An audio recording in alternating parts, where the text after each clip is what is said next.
So about half of you heard me speak yesterday afternoon. I think that means I am going to ask you this morning to do what I asked some of you to do yesterday afternoon, which is to think about the kind of places we used to play when we were younger. And because I think that's a good place to start when we're thinking about children's play today.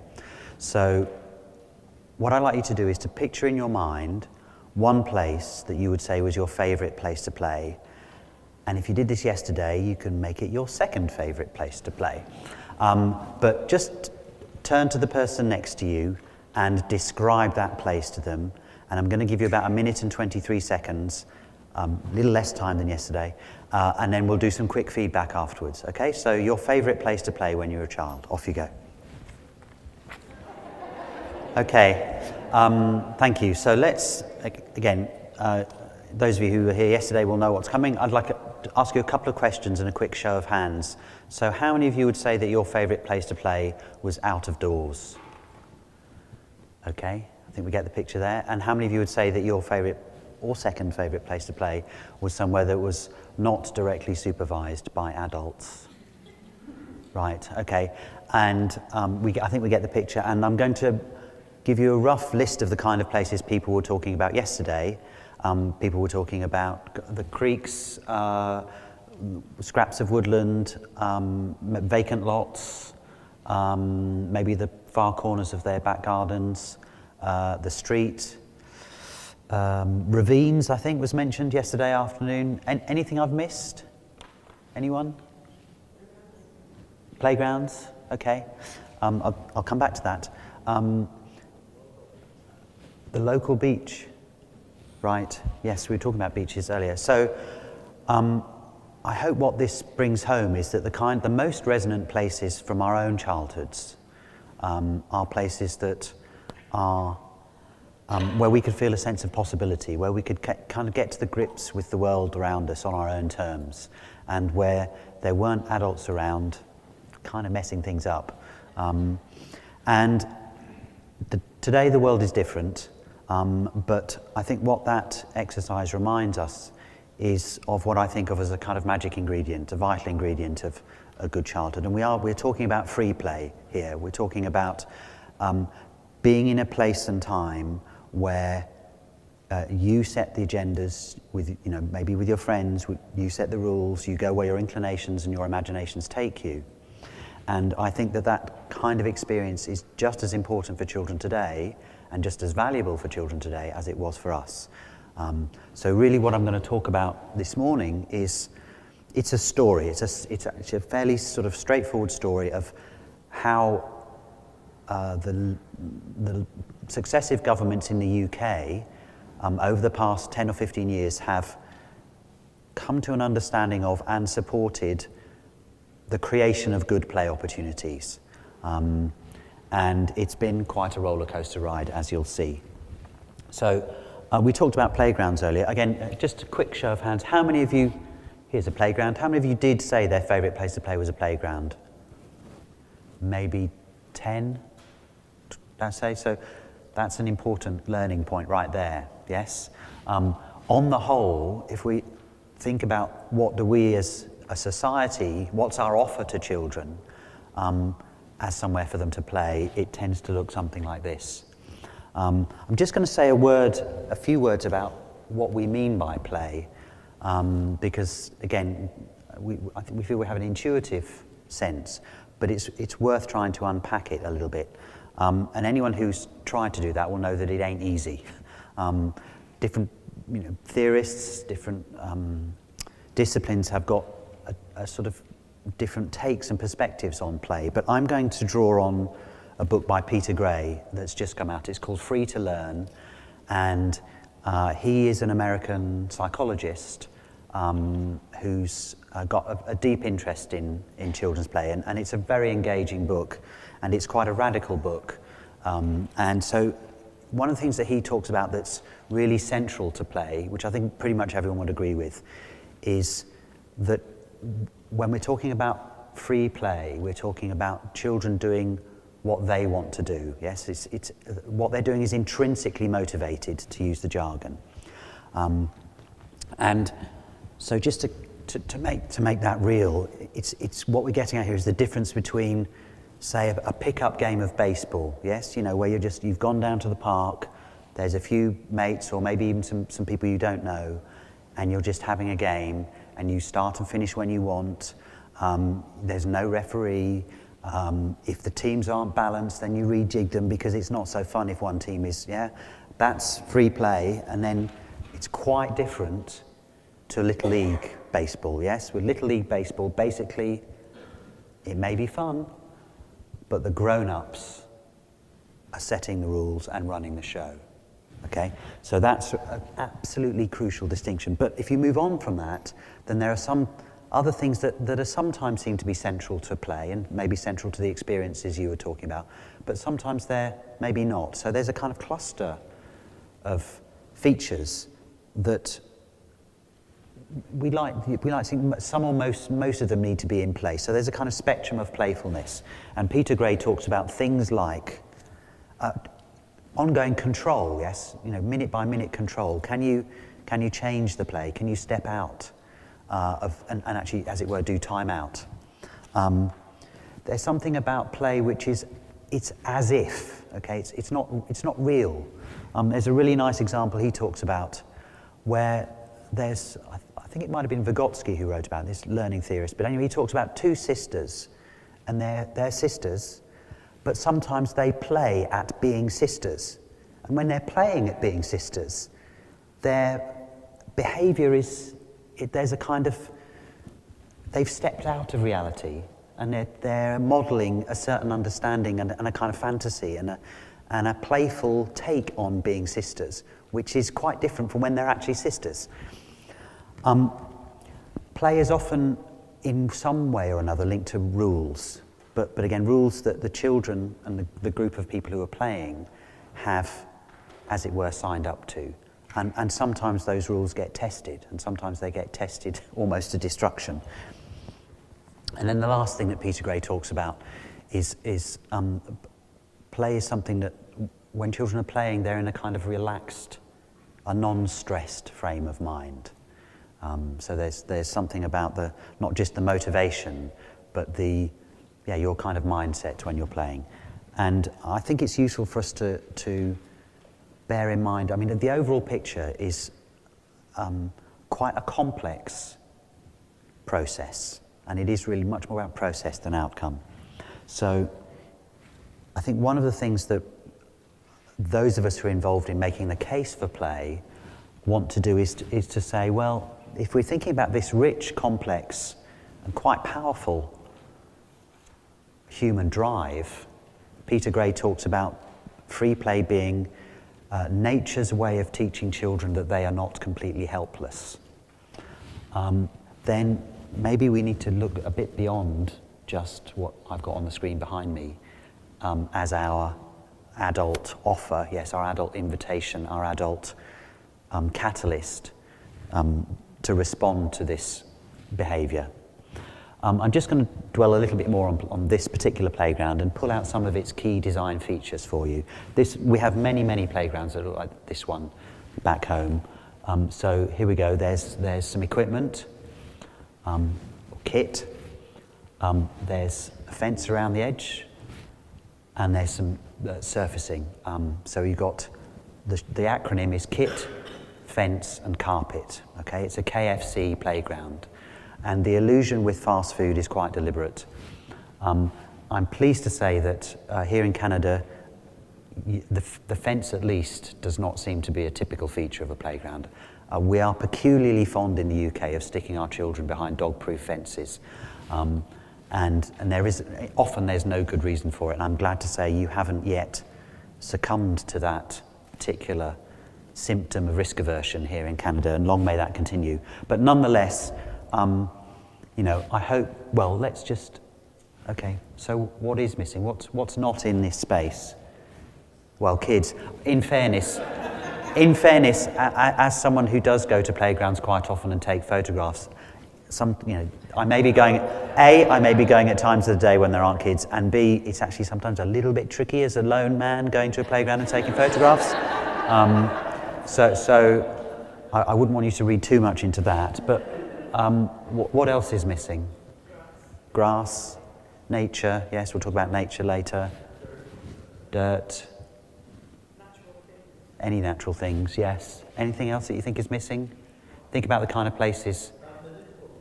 Yes, stuff that you can make and do stuff with. Play workers call these loose parts or loose materials. We saw some yesterday afternoon at the Teller Spark Centre. You know, the Imagination Playground, the plastic bits and pieces, which are apparently a huge hit with children who visit there. As much as anything, because think back to play, this is stuff that kids can feel, they can make, they can destroy, they can get a sense of their own agency and power. You won't be able to do much of that here. Anything else that you think is missing from this playground? Does anybody think it looks kind of adventurous? I wouldn't say so. I mean, children will probably find some, ways of making this place more exciting, but I would suggest that, anyone who spent some time, maybe particularly around boys, physically active boys aged 10, 11, 12, 13, might not be minded to take them to this particular space, because if they did, the boys in question might not be that excited about it. So, when it came to thinking about government, and my government getting a bit more interested in children's play, I mean, it's been a long story, and I'll say a little bit more about the backstory, but one of the key triggers to the government around about 2006, 2007, cranking up its interest in play was this report. This is a report from UNICEF that looked at, as you can see, child well-being in rich countries. And it gathered up a whole bunch of data, a basket of indicators about how children were doing across different domains, so education, health, happiness, in about 22 or 23 different countries. I actually can't remember how Canada did in that, or even whether Canada was featured, but that in a way, that's a detail, because I'm telling you the story about the UK now, because the UK came bottom of that league table of rich nations. Or, yes, I think it was one behind the United States of America. So that actually really kicked off a very lively public debate about what's going wrong for the nation's children. And there was an explosion of questions and soul searching about what was going wrong. And that was one of the biggest drivers, I think, in this interest in children's play experiences and children's lives. So here's the brief story, and it's a story of money and numbers, yes? So what you're looking at with this graph here is the amounts of money spent at different points from government, federal money, and from the National Lottery, which is it's at arm's length from government, but it's still a significant, it's sort of influenced by government agendas over about a 10-year period. And I think it tells its own story, yes. In particular, we had a couple of quite low-key pilot programs, really, in the late 90s, that as much as anything, they were about exploring different possibilities of play services, but also, to be frank, us as a play sector, and during this time I was the director of the Children's Play Council, kind of showing that we were people that other people could do business with, because we had a little bit of a reputation as being, troublemakers and not very collegiate, shall we say. And then a couple of bigger programs, but this is the big amount. So we're talking, this is England, by the way. So in 2005 we had a funding program from the National Lottery, £155 million. So that's about $280 million, channeled through municipalities on improving play opportunities with a focus on school-aged children, and so around about 5 to 13, roughly speaking, and quite a broad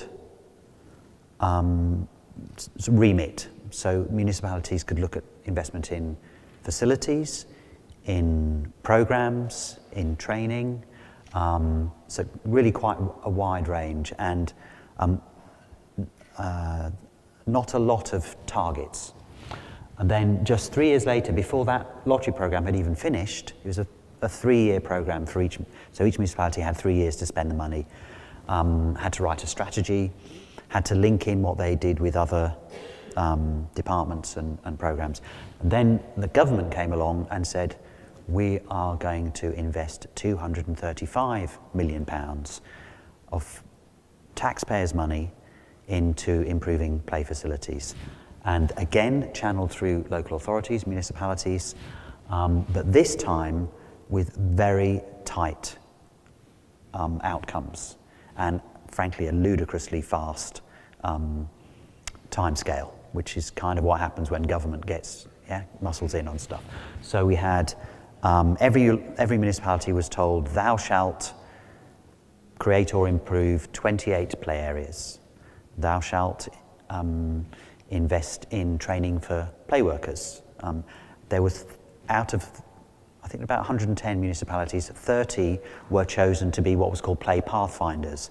And those 30 got more money and were also told, thou shalt create a new staffed adventure playground.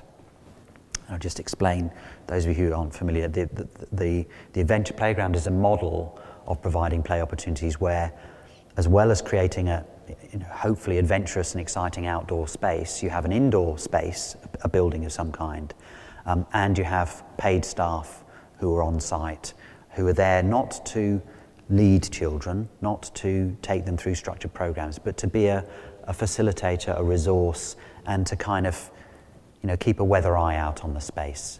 And Marianne, who's not here today, but who was here yesterday, I just learned is running a program that she calls Play Leadership here at University of Calgary, is it? Or University of Alberta, okay.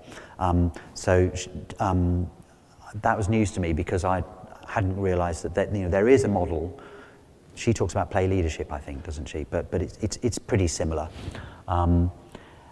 So the overall picture, as you can see, is really dramatic. I mean, these were the boom years for my sector in the late 2000s and 2008 in particular. And this funding was explicitly linked to a wider children's strategy.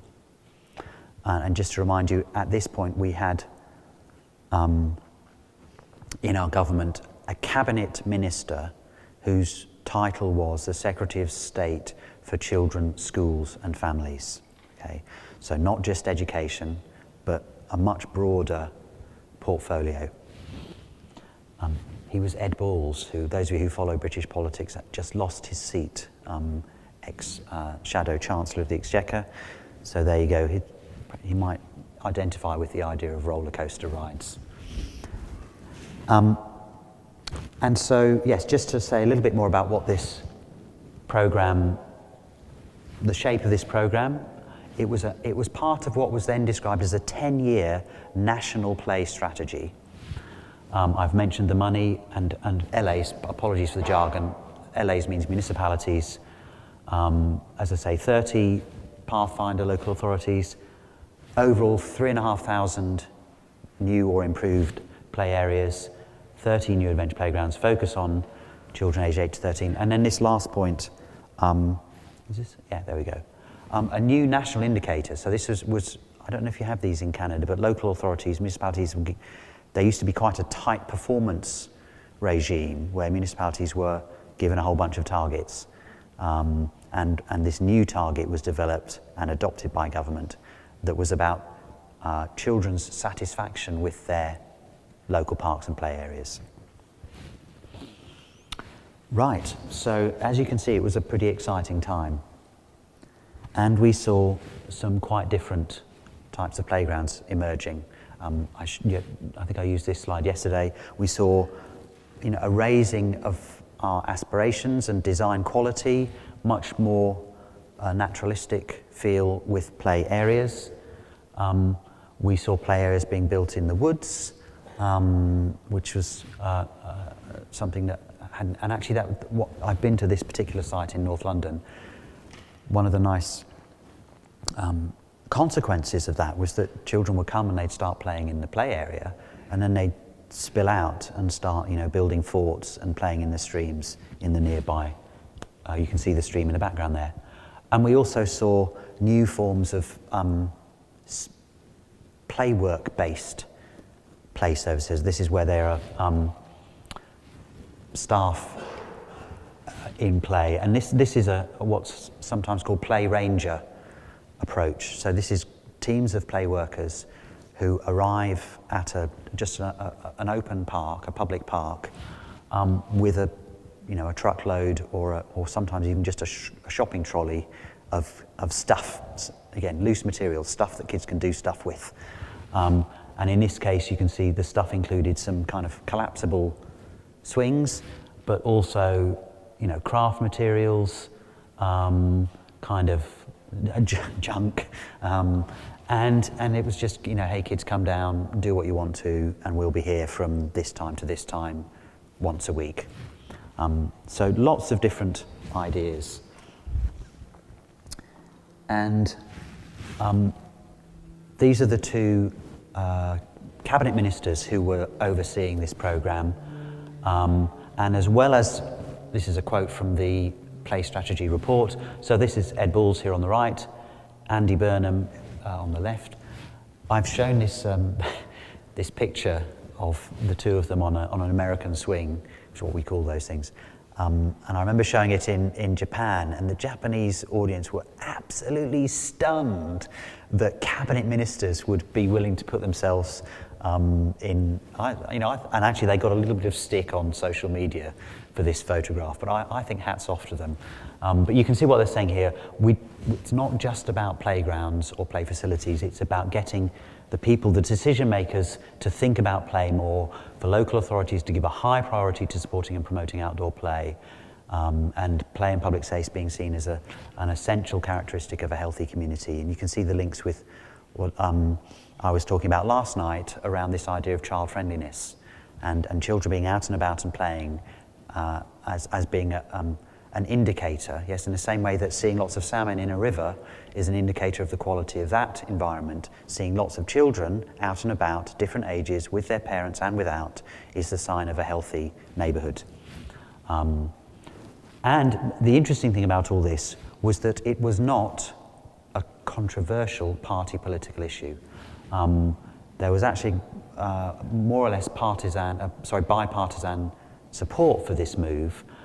So at the same time as this work was emerging from government, a report came out from the Conservative Party, the opposition at the time, called More Ballgames. Now there's the cultural reference there, which again, I don't know if you have them in Canada, but in Britain, in many, many housing areas, you have signs up outside the walls of green spaces that say no ball games. Do you have these in Canada? Yes, sometimes. Or no street hockey, right? Okay.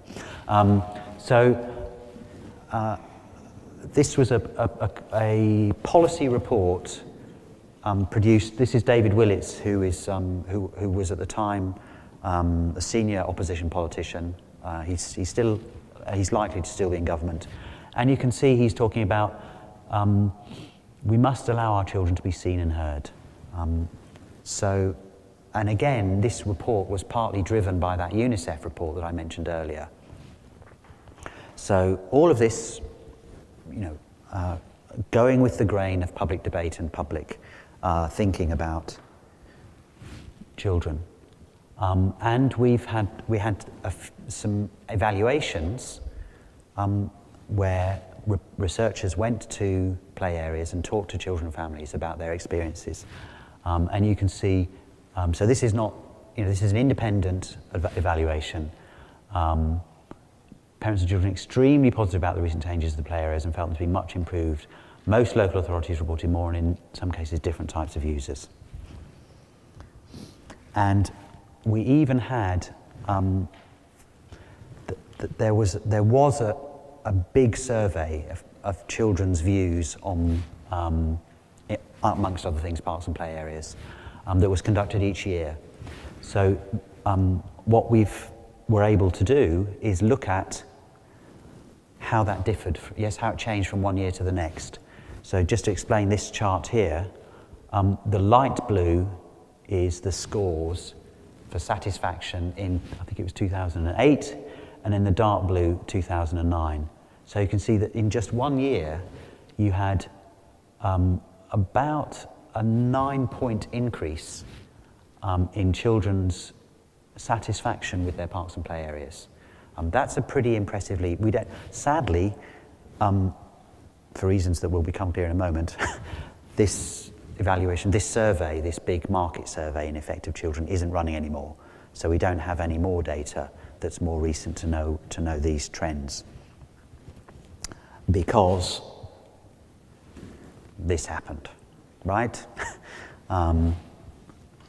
September 2008, just while this whole program was really getting into full swing, and the tsunami of the global financial crisis swept through public policy, and this is where that roller coaster started changing its direction.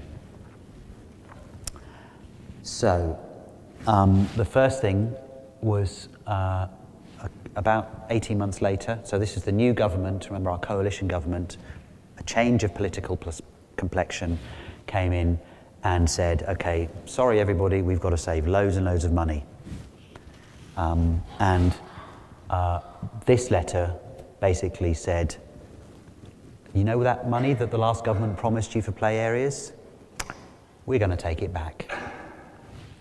And this is a news report to that effect. Actually what happened was there was an outcry, and so the government backed down. Local authorities were allowed to keep the money they'd been allocated. The money was no longer ring-fenced. Okay, so under the old regime, municipalities had to spend the money on play. What the new government said was, okay, we're not going to actually take that money away from you, but you can do what you want with it. So it was then up to municipalities to decide, and remember this is during a time when there were lots of cuts going on all over the place, whether they kept that money for the facilities that they'd already planned for and drawn up their proposals for, and in some cases, commissioned initial work. Again, we don't know how many municipalities used the money for its original purpose, how many, took it into other issues, because nobody was keeping the figures. But it was a difficult time. However, there was one piece of good news during this challenging period for play and play policy, and this is a one-slide cue for me to tell the story of play and risk that some of you heard yesterday afternoon. But the success was that we, and I was closely involved in this program, even though by this time I'd left the Children's Play Council, we persuaded the coalition government that it needed to crank up support for what I talked about yesterday, which is risk-benefit assessment, for a balanced and thoughtful approach to managing risk in playgrounds. And so we had a report that came out on health and safety in the round, a wide-ranging, high-level report on health and safety, and you can see one of the recommendations in that report, we should shift from a system of risk assessment to risk-benefit assessment. And this report's recommendations were adopted in full by the Prime Minister. This was Lord Young, who was the person who wrote the report. And so, we had, on this particular issue, the strongest possible political support to then take forward that more balanced and thoughtful approach to risk. The problem being that there was now a fraction of the new playgrounds being designed that there had been in previous years. But this is still real. It's, again, there's no party political differences on this policy. So, you can say that even in these hard times, we were making some progress. So that's the story. I'm just going now to reflect on, and these are very much my personal views as someone who, to a lesser or greater extent, was closely involved in this. I should have said that that lottery program that I talked about, the 155 million, the first big wave of investment, I was director of the Children's Play Council at the time and was seconded into Whitehall, so became a civil servant and basically set up the blueprint for how that money was going to be delivered. So there have been points when I've been pretty close to the action on all of this.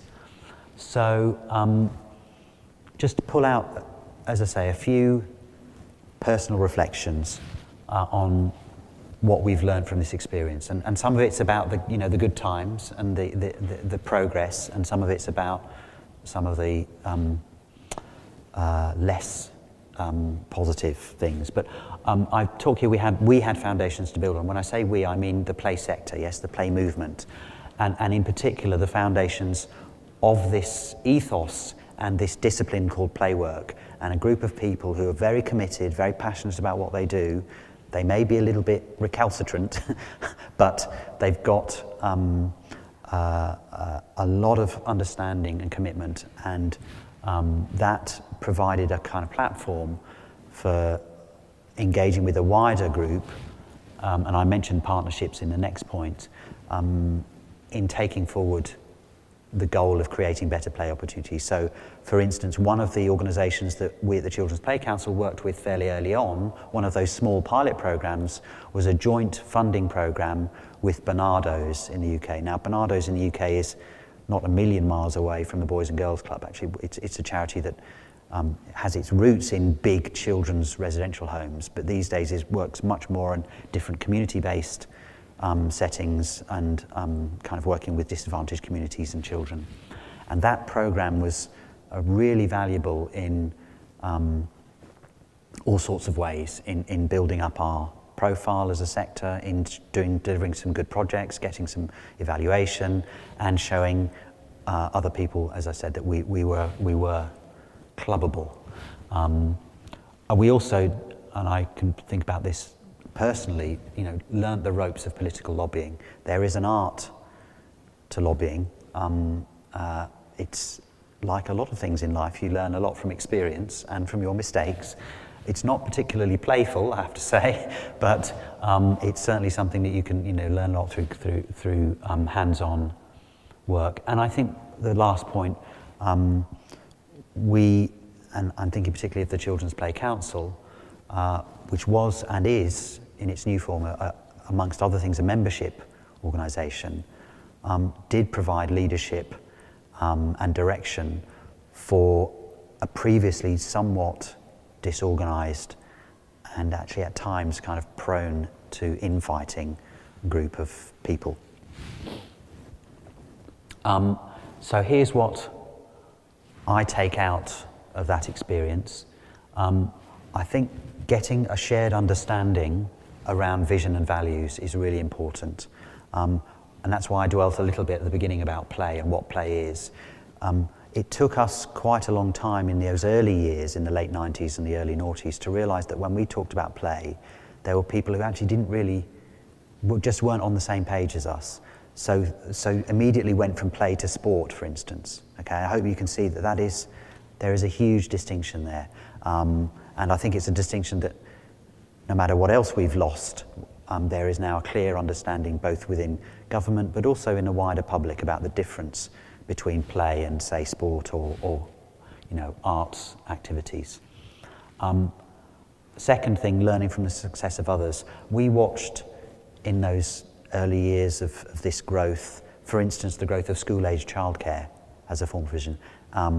And that created some problems in my, as it were, with my peers, because we were trying to argue for children's free play at the time when there was a big government investment in a form of provision that looked a little bit playful. I mean, out-of-school clubs can be fun places, but also where the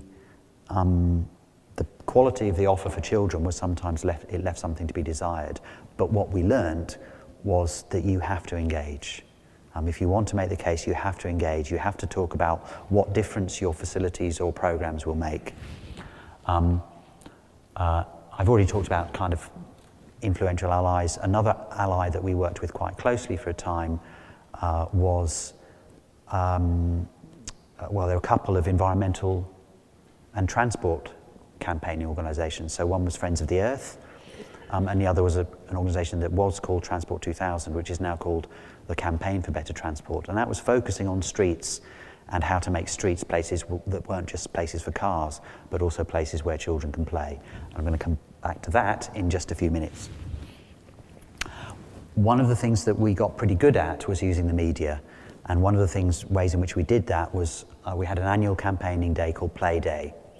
And Play Day has a long tradition in the UK, and it's the first Wednesday in August every year. It's still running, and particularly during these boom years when we had some PR and media capacity, we made a big song and dance about Play Day. So there would always be some kind of newsworthy research or market research. There would be a theme. So one year the theme might be risk, another year the theme might be natural play, another year the theme might be, I think one year we had grumpy grown-ups as the theme. You get the picture, yes? And I mean, it's hard to measure this stuff, but again, my sense is that over 10 or 15 years of this annual reminder and taking different slices through the question of children's play experiences, we have managed to shore up and engage the wider public and the media in some of these interesting debates about what a good childhood looks like. But I've put at the bottom, don't simply campaign for play.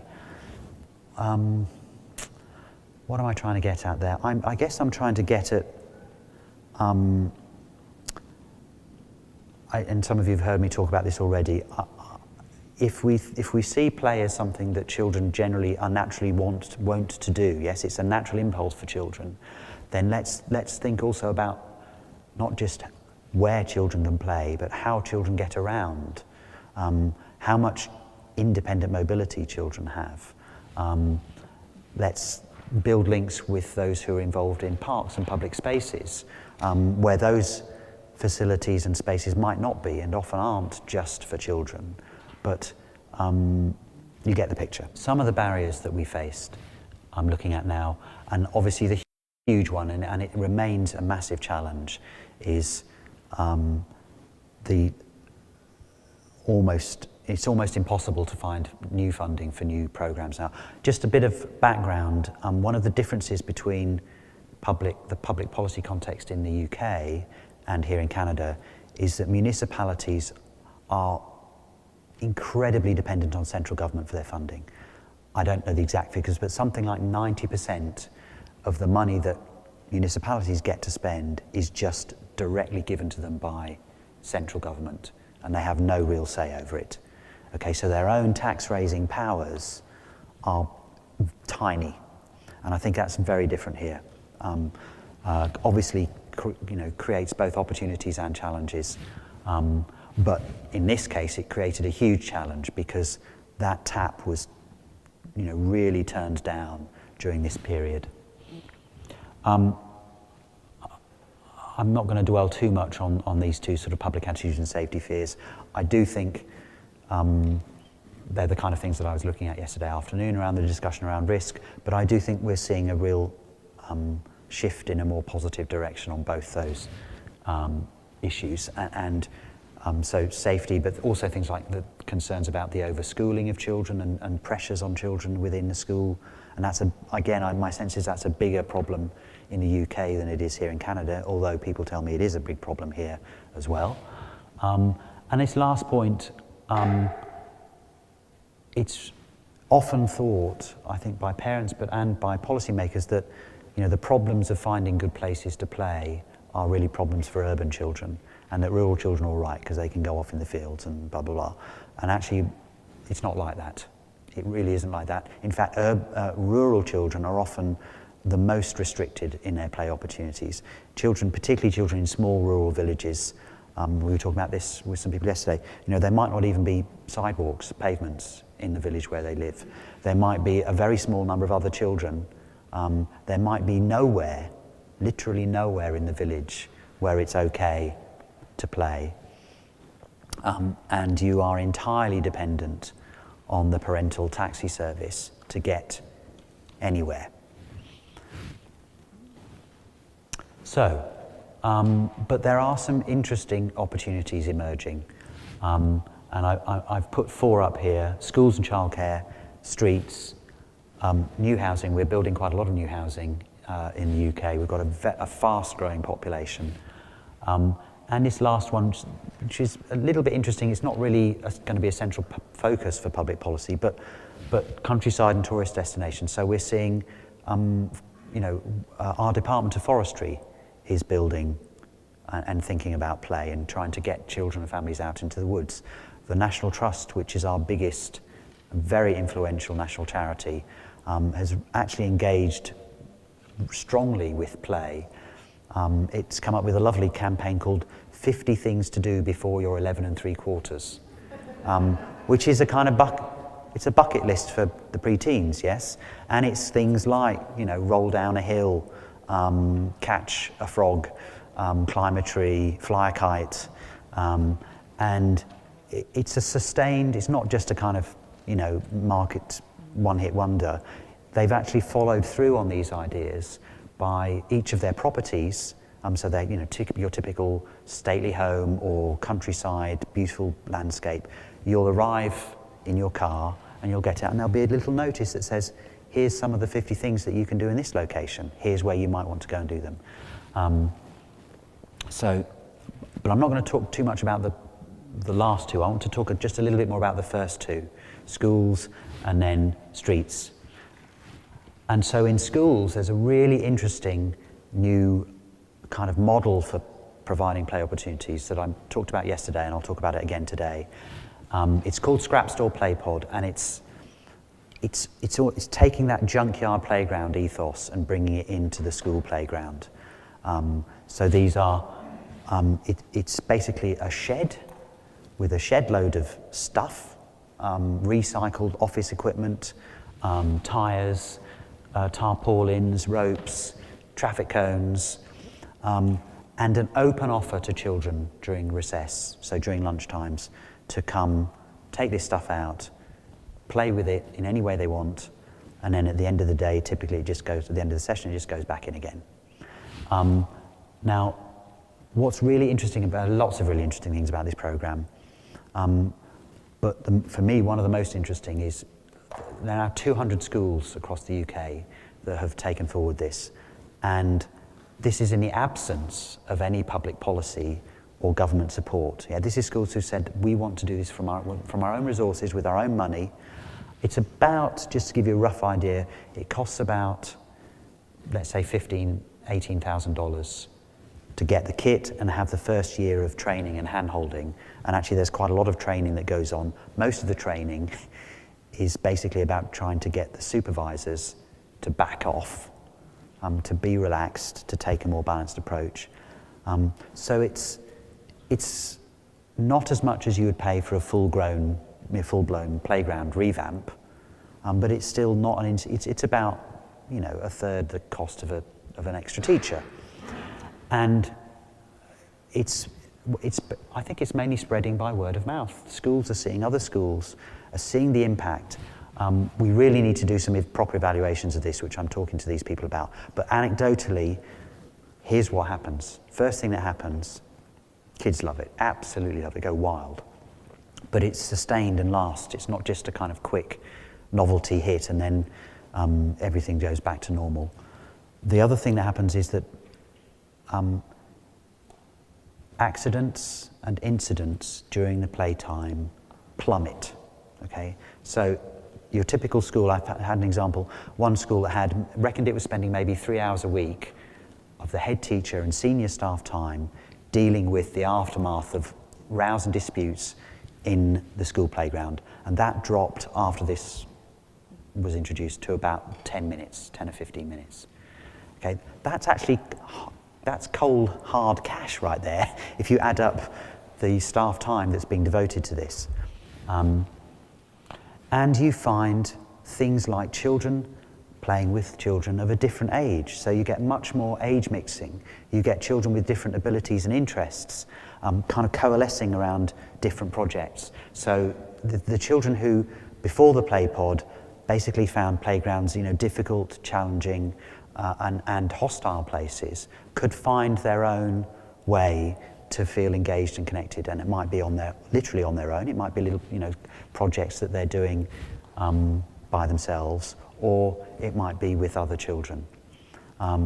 And some really interesting stuff coming up around risk as well, and the kind of visible sort of expression of risky play, for want of a better word. There's a lovely video of this program in action on YouTube if you want to just get a bit more of a feel for it. I won't show that one, but I will show you a clip from a playing out session. Now again, I talked about playing out yesterday. Playing out is again beautifully simple. It's practically cost-free, and the idea is that you have short-term 2 or 3 hour road closures in a residential street once a week or maybe once a month, so children can come out and play and families can come out and meet each other. And it's resident-led, so it's the residents coming together to organise this. The municipality supports the process and deals with the paperwork, because there is a bit of paperwork. This is what, I'm going to show you now a kind of promotional video from the Playing Out campaign, which has helped to get this programme up and running. We wanted our children to have the freedom to play out like we did, to just make friends on the street, to feel part of their community. We decided to try closing the road to cars for a couple of hours after school. I thought this would be a good opportunity to get children out a little bit more, but also for me to meet some of the older neighbours. You don't want to be sitting in front of the television, do you? It's great to be out. We need people allowed on the road. I've just walked down this road and met loads of people I've never seen before. I think it's great. I kind of grew up in these streets. We used to play in this road, but we used to have the freedom. We were out to play till about 8 o'clock. Other residents who've come out, older residents in particular, have been really surprised at the number of children who live in and around this street, because we just don't see them normally. And then Wiggly went here, and then Wiggly.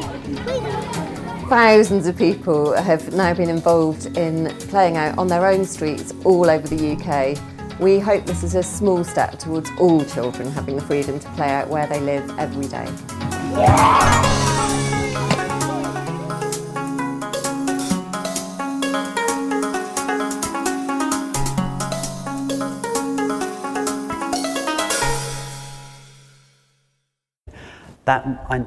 That might look like a really teeny tiny poor people's street, right?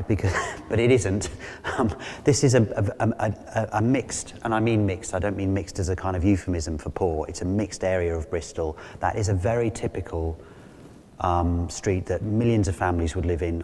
Until 3 or 4 years ago, I lived in a street that looked exactly like that. So there's, these are the streets where we live in many big cities in Britain. I hope that gives you a flavour for kind of individual sessions and what seems to happen, what emerges when they start running.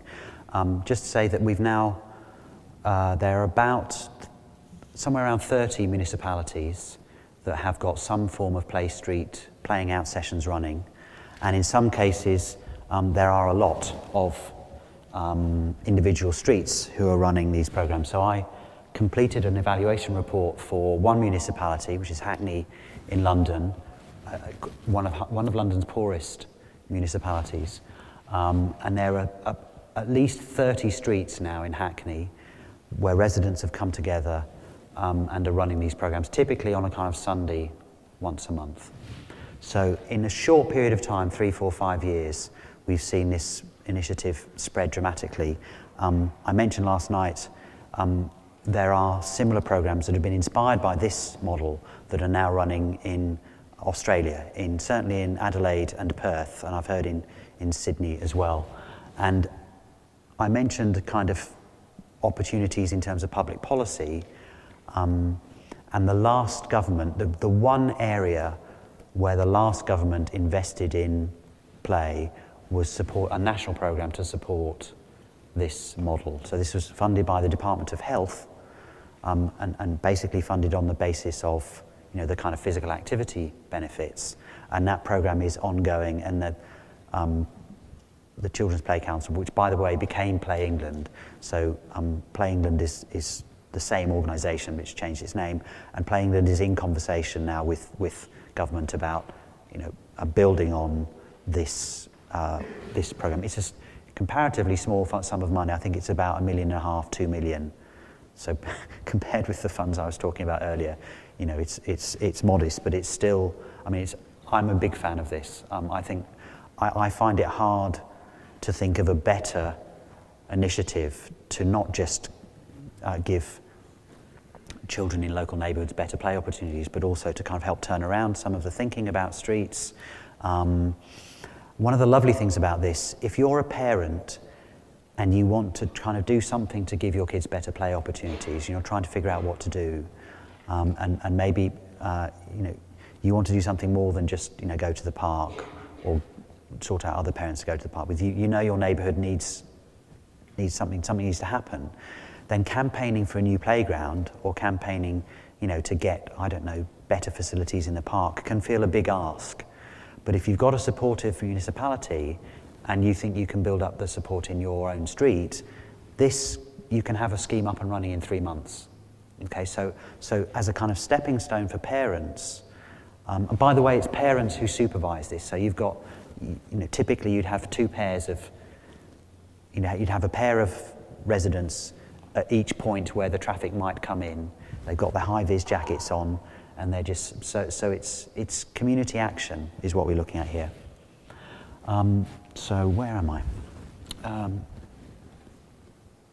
Oh yes, I just wanted to flag up a policy advocacy report that I wrote for an alliance of organisations with an interest in play last summer, called The Play Return, and this was a kind of fairly hard-nosed look at the empirical evidence, yes, the measurable evidence of the wider benefits of play. So looking at things like physical activity outcomes, cognitive social learning, community outcomes, and pointing to reasonably robust evidence, yes, so not just anecdotes, but reference reports and that kind of thing.